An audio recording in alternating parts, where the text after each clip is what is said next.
بسم اللہ الرحمن الرحیم الحمد للہ رب العالمین والصلاة والسلام علی سید الرسل وخاتم الانبیاء والمرسلین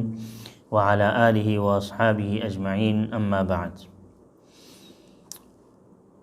ہماری بات چل رہی تھی کہ تنظیم مدارس کے سلسلے میں، کہ تنظیم کے معنی میں نے آپ کو تھوڑے یہ عرض کیے تھے کہ تنظیم کے معنی آتے ہیں کہ کسی بھی دھاگے میں یا کسی لڑی کے اندر کہ اپنے موتیوں کو اور کسی خوبصورت چیزوں کو پھرو دیا جائے، اس کو کہا جاتا ہے تنظیم۔ یعنی کسی ایک دھاگے میں یا کسی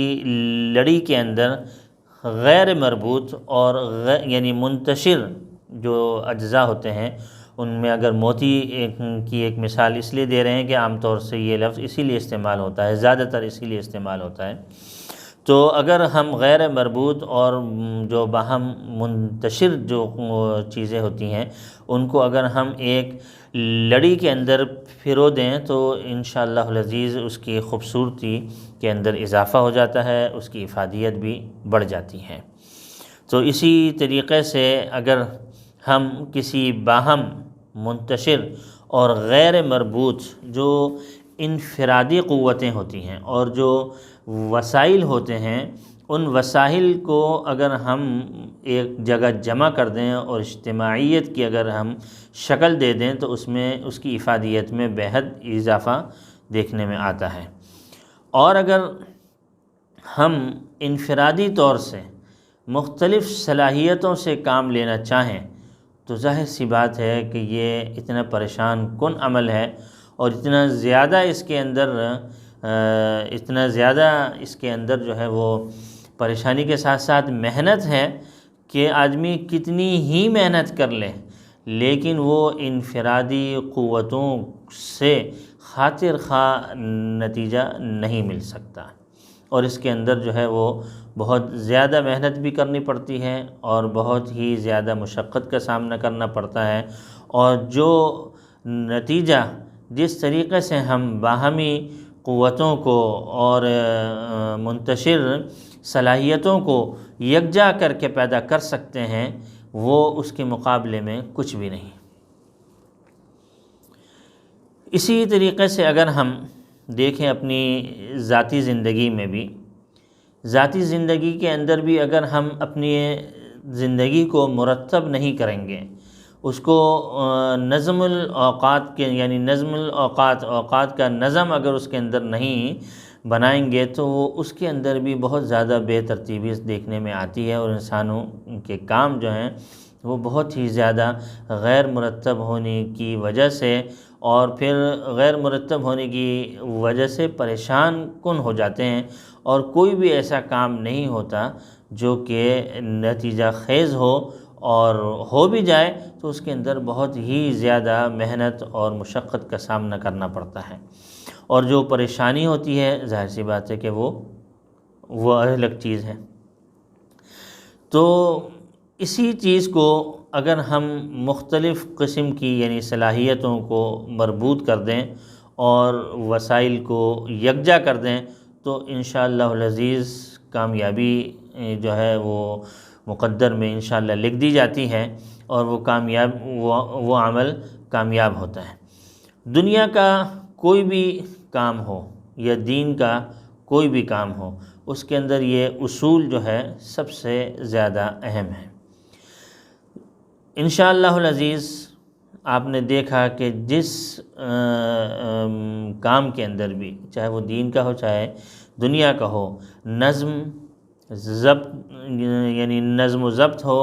سلیقہ مندی ہو اور باقاعدگی ہو، تو انشاءاللہ العزیز یہ 3-4 اوصاف اگر اس کے اندر پائے جاتے ہوں تو انشاءاللہ العزیز اس میں کسی بھی قسم کی ناکامی دیکھنے میں نہیں آتی۔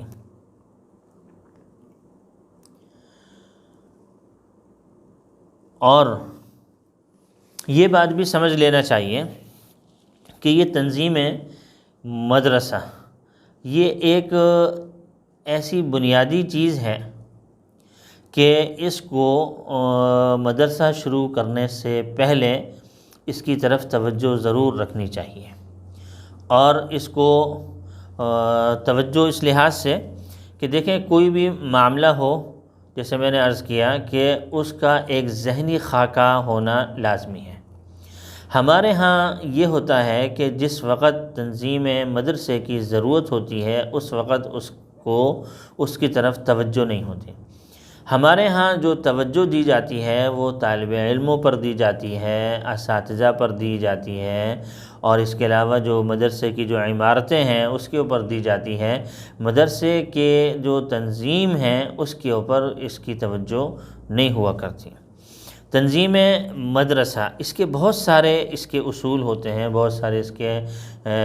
اس کی ذیل میں اس کے ماتحت بہت سارے اصول، بہت ساری باتیں سامنے آتی ہیں، وہ انشاءاللہ العزیز ابھی آپ کے سامنے آتی رہیں گی، لیکن تنظیم مدرسہ کی سوچ جو ہے نا وہ ہمارے دماغوں میں موجود نہیں ہوتی۔ تو انشاءاللہ العزیز جو بھی اس کی پابندی کرتا رہے گا اور دینی جو بھی ادارے ہیں اس کو دیکھتے ہوئے آگے چلتے رہیں گے تو انشاءاللہ العزیز وہ کامیاب ہوں گے۔ تنظیم مدرسہ ایک اس کے سلسلے میں سب سے پہلے تو ہمیں جو فائدہ اس سے حاصل ہوتا ہے اور جو ہمیں سوچنے کی ضرورت ہے وہ ہے کام کی نوعیت اور اس کی نشاندہی، اور اس کو کسی گروپ میں تقسیم کر دیا جائے تاکہ کامیابی کے ساتھ ہم اپنے معاملے میں اور اپنے منزل کی طرف چل پڑیں۔ تنظیم مدرسہ کے سلسلے میں سب سے پہلے جو منظم کرنے کی چیز ہے وہ چیز ہے وہ کام کی نوعیت اور اس کی نشاندہی۔ کام کی نوعیت یعنی کس قسم کے کام ہمارے لیے لازمی ہیں، کیا کیا امور ہم نے انجام دینے ہیں اور کس لحاظ سے اس کو انجام دینے ہیں، اور کس نے ان امور کی انجام دہی کرنی ہے۔ یہ سب سے پہلا ایک ذہن میں ایک چیز کو مرتب کرنے کی ضرورت ہے کہ کام کی نوعیت کیا ہے، اس کی نشاندہی کرنی چاہیے۔ نشاندہی کرنے کے ساتھ ساتھ اس کو پھر ایک گروپ کے اندر اور چند افراد کے اندر اس کو تقسیم کر دینا چاہیے تاکہ فوری طور سے اس کی نوعیت کی نشاندہی بھی ہو جائے اور اس کے بارے میں یہ بھی سامنے آ جائے کہ اس کو عملی طور سے کن شخصیات نے اس کو لے کے چلنا ہے۔ دوسرے نمبر پہ کام کہ تنظیم مدرسہ کے لیے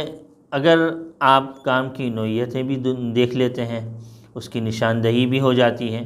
اور کن چیزوں میں کن شخصیات میں ان کو تقسیم کرنا ہے یہ بھی ہو جاتا ہے۔ پھر کن شخصیات کے بعد تقسیم کے بعد جو اگلی جو بات سامنے آتی ہے وہ ہے ذمہ داریوں کی تقسیم، اس کے ساتھ ساتھ اختیارات کی بھی تقسیم۔ جب آپ نے کام تو سونپ دیا اور کن لوگوں کے کام یعنی ذمے ہونے چاہیے یہ بھی ہم نے تقسیم کر دیے،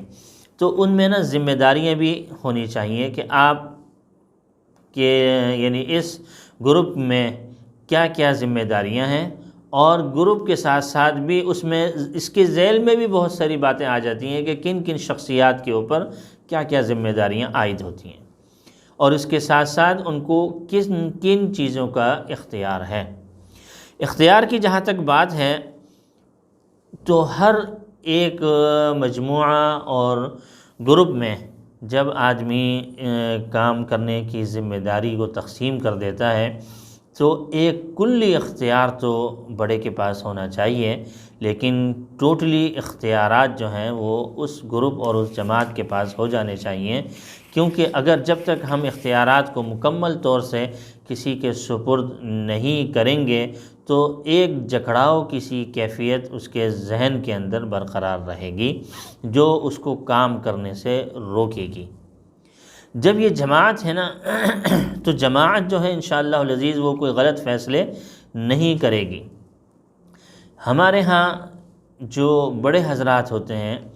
جن کے پاس کلی اختیارات ہوتے ہیں، وہ اختیارات دینے سے گھبراتے ہیں،